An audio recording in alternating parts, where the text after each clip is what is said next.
Oke teman-teman, jumpa lagi di channel UPX ID. Nah, di video kali ini saya akan memberikan tutorial bagaimana cara menstabilkan ping ya, atau mengatasi ping yang bermasalah di Mikrotik ya. Bagi teman-teman yang baru di channel ini, jangan lupa like, comment, dan subscribe, share juga video yang telah saya buat, join jadi member YouTube UPX ID. Jangan lupa join di media sosial UPX ID ya, seperti itu. Teman-teman, saya sudah pernah rilis dulu ya video tentang bagaimana cara setting ping imut di Mikrotik ya, agar stabil ya, meskipun dalam tanda kutip untuk konfigurasinya itu masih namanya juga testing ya teman-teman. Mungkin banyak yang komentar, tapi sudah lama, beberapa tahun yang lalu saya rilis. Nah, sekarang akan saya rilis video terbaru ya. Nah, ini kebetulan untuk studi kasusnya itu di router OS versi 7 atau di Mikrotik ROS versi 7 ya. Kebetulan Mikrotik OS-nya yang saya gunakan di sini yaitu 7.20.8 long term atau yang stable ya. Nah, kenapa begini? Karena kebanyakan jika konfigurasi teman-teman itu bermasalah atau kadang di simple queue-nya itu bermasalah, maka kebanyakan pada saat ke klien nanti untuk koneksinya, latensinya itu bisa naik ya, seperti itu. Cara konfigurasinya dibilang simple juga tidak, tapi dibilang terlalu ruwet juga tidak. Nah, ini biasanya yang dipakai di beberapa konfigurasi untuk teman-teman pemain di ISP, RT/RW netan ya, seperti itu. Nah, pertama-tama saya akan jelaskan terlebih dahulu metode apa yang saya gunakan, yaitu menggunakan cake ya namanya kalau di Mikrotik. Untuk di router OS versi 7 aslinya banyak macamnya teman-teman, bukan hanya cake saja. Nah, teman-teman bisa baca saja di artikel mikrotik.co.id ini. Jadi untuk mengatasi buffer load namanya, buffer bloat ya. Oke, lanjut. Yang pertama yaitu ada namanya Codel, yang kedua yaitu FQ Codel, dan yang ketiga yaitu cake ya. Nah, di sini teman-teman bisa baca untuk deskripsinya. Nah, yang penting yaitu buffer load atau buffer bloat adalah latensi tambahan yang disebabkan oleh kelebihan antrian pada router yang menahan lalu lintas dan tidak bisa segera diteruskan. Akibatnya akan terjadi penambahan latensi ya.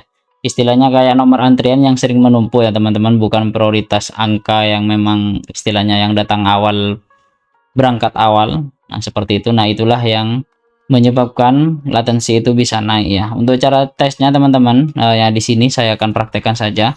Di sini kebetulan untuk cake-nya itu sudah saya pasang atau konfigurasi di Mikrotik, yaitu di triple P kebetulan ya. Ini di profile. Nah, setiap profile yang saya gunakan saya setting untuk cake ya, seperti itu. Yang pertama kita coba di paket 100.000. Nah, di queue tab-nya ini sudah saya arahkan ke cake. Kemudian untuk queue tab-nya itu cake ya.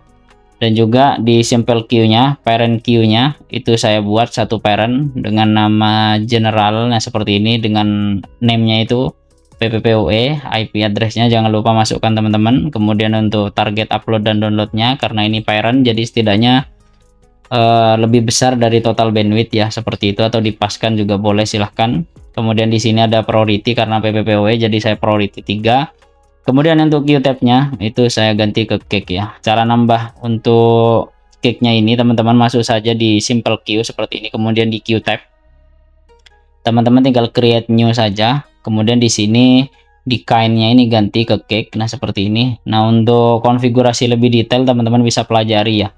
Seperti itu, karena saya pakai by default terlebih dahulu karena masih ya testing di lapangan nanti apakah untuk pingnya itu naik atau tidak.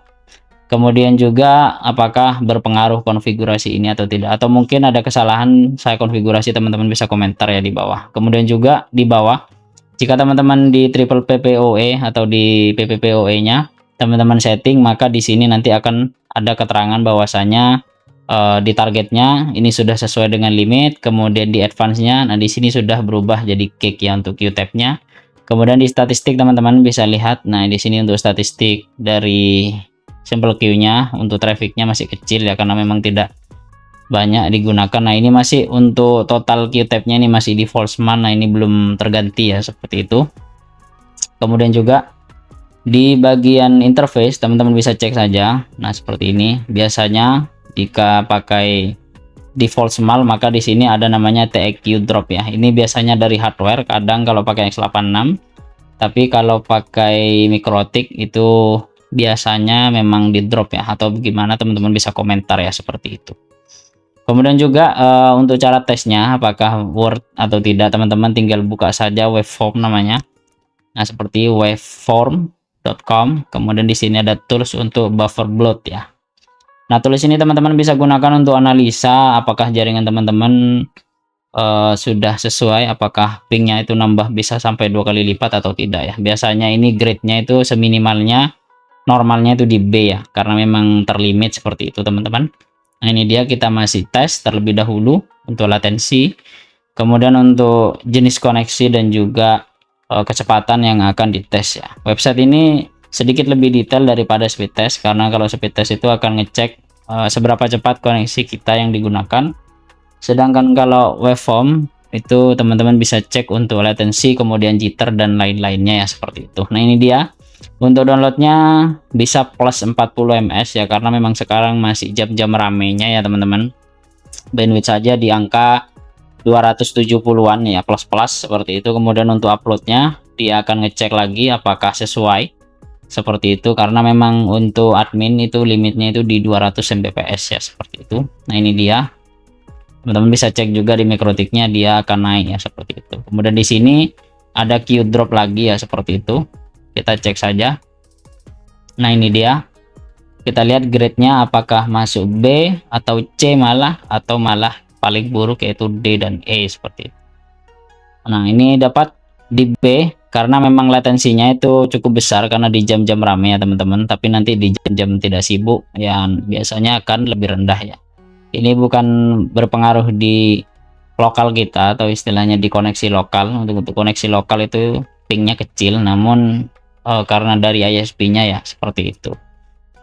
Nah, untuk konfigurasi ini paling besar pengaruhnya yaitu ada di ISP masing-masing ya. Terkadang ada ISP, kemarin itu saya bantu subscriber remote untuk setting ping, katanya main game itu jumping. Nah, ternyata pas pada saat dicek itu ternyata jumpingnya dari ISP-nya ya, seperti itu, bukan dari konfigurasi kita. Mungkin seperti itu saja teman-teman. Jika ada yang tanyakan silahkan komentar, jangan lupa like, komen, dan subscribe. Share juga video yang telah saya buat, join jadi member YouTube IPX ID. Sampai jumpa di video selanjutnya. Peace and out. Bye bye.